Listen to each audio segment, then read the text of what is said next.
What's going on YouTube? Rodimus Gaming back with another video, and we're basically doing a first impressions of this, the Razer Raion fight pad that I just got.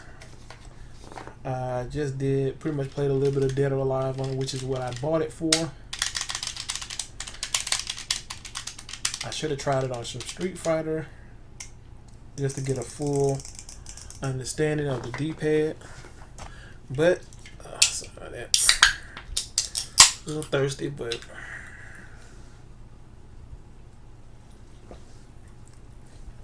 wild cherry Pepsi, love that stuff. Okay,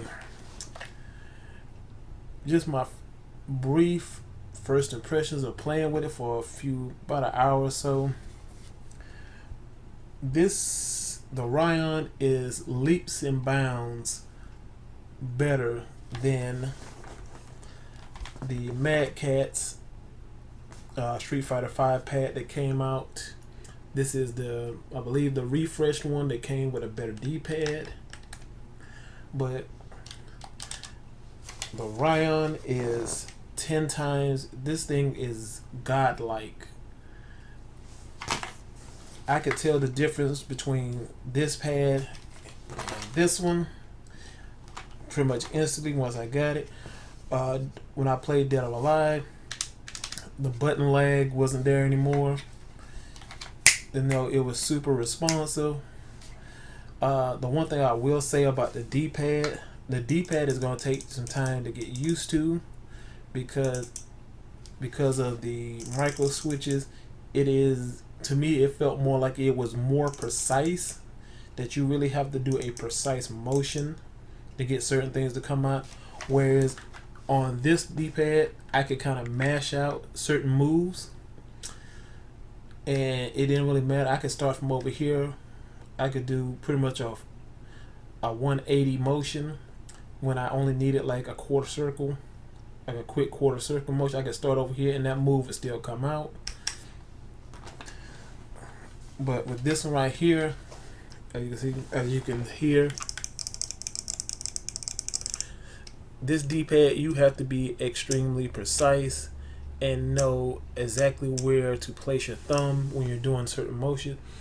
Like, excuse me, when you're doing the Azuna drop on the Mad Catz fights, on the Mad Catz fight pad, I can really start from here and go to here and still get the initial grab for the Azuna drop. But on this pad, I have to start pretty much from right here and do a quick 180 motion to get it to come out. Now, I will say, when it comes to these parts right here, sometimes it does register those motions kind of twice. Like, you'll hit it once, but it'll still register it twice sometimes. So even if you might think you're hitting it just right, it still doesn't come out. You almost have to keep your finger kind of centered right here, kind of like in the middle part of it.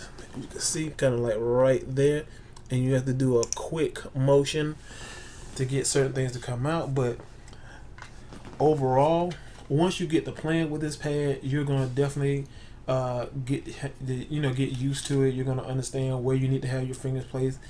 It's the same thing with any pad. You have to play with it to kind of know the sweet spots with it. The one thing I do like more so about this one is because it does come, as you can see. Let's see if I can get the focus right there. It comes with the headphone jack, so you can plug your headphones right in. Unlike the Mad Catz, which does not come with any kind of plug for your headsets. But my overall opinion is that I am after just playing with this for a few hours, I am completely in love with this controller. This is going to be definitely my fight pad that I'm going to take with me to final round, because even when I got it, I said I'm going to try it out, and if it doesn't feel right, I'm going to just stick with what I got and just go with that. But like I said, this thing is God-like. It does have its issues with the D-pad. I'm not gonna say it doesn't, but if you play with it long enough, you'll pretty much get used to it, and you'll know how to kind of make the little shortcuts to kind of make what you want come out. But outside of that, the buttons are super responsive. I mean, the second I hit a button, Ryu is doing it. When with the Mad Catz fight pad, I would hit a button and it would be like this, almost like a 1 to 2 second delay between me hitting the button and the move actually coming out.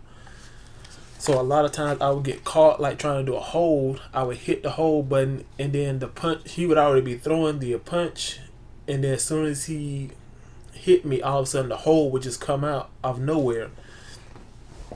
Now, it might just been Dead or Alive's netcode, because Dead or Alive does have really, really bad netcode. Could be that, who knows, but I played online. The match I uploaded a few minutes ago was me playing online with this pad, and you could definitely tell, like, when I wanted to move to come out, it came out.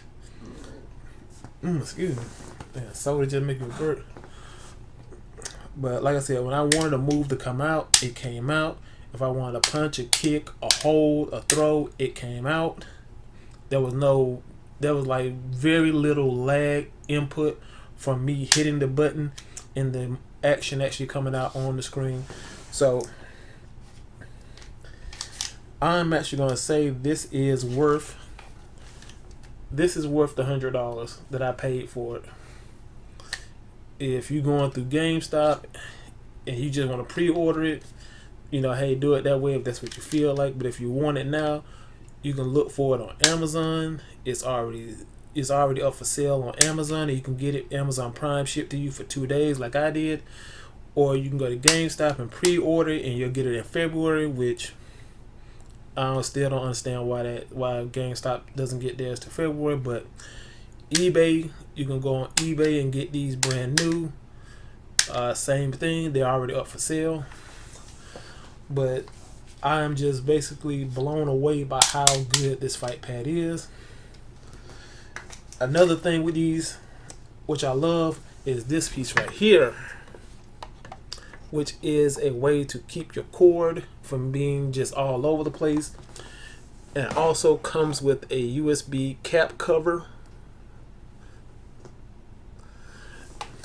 Unlike the Mad Catz, which comes with basically nothing, so the wires are just all over the fucking place. But hold on for a second. Gotta move all this off my phone. Like I said, this is my fight stick that I'm going to take with me to final round. But from just my playing with the Razer Raion fight pad, I'm actually probably going to invest in the Razer Pantera fight stick. The one with Ryu and Akuma on it. I'm probably going to invest in that, and I'm going to try it out, and I'm going to do a comparison against the Mad Catz TE2 Plus in that one, which I know is probably not going to be a fair comparison, because this is a TE2 when Street Fighter V first came out, and the Razer Pantera is more new. And as we all know, Mad Catz went defunct and then came back under a new name. So they're back, and they do have a new fight stick out, but I'm gonna wait, because honestly, I just want to try the Razer out in comparison to the Mad Catz, and whichever one I feel more comfortable on is going to be the one I'm going to take with me to final round. So that's my opinion. Worth $100 if you really want to play fighting games. If you play fighting games a lot and you're used to playing on pad, this is definitely a good investment. But I would look for other reviews on different kinds of games like Street Fighter, Tekken, Dragon Ball Fighters, Blaze Blue, Cross Tag. Just look for different reviews on how this pad performs. Dead or Alive, it performs perfectly. The reviews I've seen for Street Fighter, it says it works perfectly. Tekken does have some issues with the double inputs coming out sometime, but overall, this is definitely the best fight pad out there. I know they have the Hori Fight Commander, which I had at one point in time, but got rid of because I hated it. It just had the regular cross. It didn't have like the disc. So when I'm trying to use it for Dead or Alive or Street Fighter at the time, when I was playing Street Fighter on pad, it was hard to do certain motions because you couldn't really roll your finger like you wanted. But like I said, this one right here, perfect. And like I said in the original unboxing of it, this right here, let me back up some. This D-pad is God. No matter how hard you rub on it, there's no slippage, there's no grease buildup. You know, the oils from your fingers don't really make it any more slippery than it is. It has good grip on it. Like I said, this overall is the perfect fight pad. I would take it over any other fight pad that is out there right now on the market. Yes, it is pricey, but you get what you pay for. I'm not saying the Hori Fight Commander is garbage, and there's another one that I think works on both the PS4 and Xbox One, which looks like it might be pretty good, but in just overall, my opinion as a gamer, this is the fight pad you will want to get. So that is just my thoughts. I'm gonna talk to you guys later. Hopefully I'm gonna put up some more DOA and Street Fighter content today, but I might just go to the movies, you know, later on tonight to go see Star Wars again, or maybe go see Jumanji, whatever. Just got the house since I'm, you know, pretty much, you know, soloing this weekend. But those are my opinions on the Razer Raion fight pad. Go pick it up. Go support Razer until Mad Cats comes back with something that to me is comparative to the Razer Raion. Razer's gonna be my brand for fight pads. So, alright, peace guys.